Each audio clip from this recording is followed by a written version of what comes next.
আমার বড় বক্তব্য হইলে আর একটা বিয়ে করলে আমি থাকবো না। আমি চিন্তা করেছি করেই দেখ, না থাকলে দরকার হলে পাল্টাবো, তাও করবো। বিয়ে যত বেশি পুরুষ তত সরো, বলেন সুবহানাল্লাহ। বিয়ে যত বেশি, বউ যত বেশি, পুরুষ তত নামাজমুখী হবে, আল্লাহওয়ালা হবে, নামাজি হবে। একবার এক আমার চাচা জানের মতো মুরব্বী গরিব মানুষ মসজিদে গিয়েছে, ওয়াজ করতেছে। মনিরুল ভাইয়ের মতো হুজুর ওয়াজ করতেছে, বাবারা যাদের টাকা নাই তারা যদি শুক্রবারে একটু প্রথমে মসজিদে যেতে পারেন জুমার দিন, তাইলে প্রথম যে মসজিদে যাবে আল্লাহ রাব্বুল আলামিন তার আমল নামায় একটা কবুল হজের সওয়াব লিখে দেবে। এই কথা শোনার পরে চাচা পরের জুম্মায় সকাল করে গেছে, গরিব মানুষ টাকা নাই হজ করতে যাওয়ার, যেই দেখে আর এক মুরব্বী আসা হয়ে গেছে আগেরতে।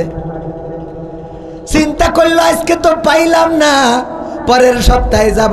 পরের সপ্তাহে যখন আর একটু সকাল করে গেছে, তাও যেই দেখে মুরব্বী বসা। চিন্তা করলো আজকেও তো হইল না, তাইলে আগামী জুম্মায় আর একটু সকাল করে আসবো। তৃতীয় জুম্মায় আরো সকাল করে আমার চাচাজান গেছেন, যাওয়ার পরে দেখে তাও সেই মুরব্বী বসা। মিজাজ গেছ খারাপ হয়ে বলছে, আরে বাবা তোমার জন্য তো আর অন্য মানুষ হজের সওয়াব নিতে পারবে না।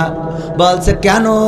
বলছে আমি তো গরিব মানুষ, কবে মরি কবে বাঁচি, আজ 3টা জুম্মা আমি মসজিদে আসতেছি কবুল হজের সওয়াব নিতে, এখন পর্যন্ত পাইলাম না তোমার জন্যে। বলছে হজে যাওয়ার টাকা নাই, মসজিদে এসে কবুল হজের সওয়াব নিবা, এই তো কথা কয়। হ্যাঁ এইটাই কথা। বলল বিয়ে কি আর একটা করতে পারবা? কয় বিয়ে করতে পারবো, সমস্যা নাই, নিকে করতে পারবো। কয় তাইলে যদি হজের দরকার খুব বেশি হয়, বউ একটা আছে আর একটা বিয়ে করো, তোমার হজ কটা লাগবে আল্লাহ তোমার ব্যবস্থা করে দেবে।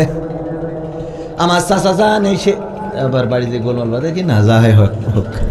চাচা যান চিন্তা করলো, দেখো মেয়ে আমার কবুল হজের সওয়াব লাগবে, বিয়ার একটা করেছে, বউ বাড়ি এনেছে, 1 দিন 2 দিন 3 দিন ফুর্তি করার পরে জুমার দিন এসেছে।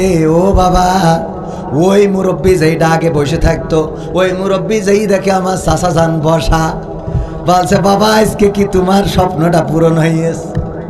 বলছে বাবা আমি করতে পারবো না। বলছে কেন? আজকে তো আপনি আমার আগে এসেছেন, আপনার স্বপ্ন কি পূরণ হয়েছে? বলতেছে বাবার সেই কথা বলো না, 2টা বিয়ে করার পরে 2টার গুতাগুতিতে ফজরে আসিছি, এখনো বাড়ি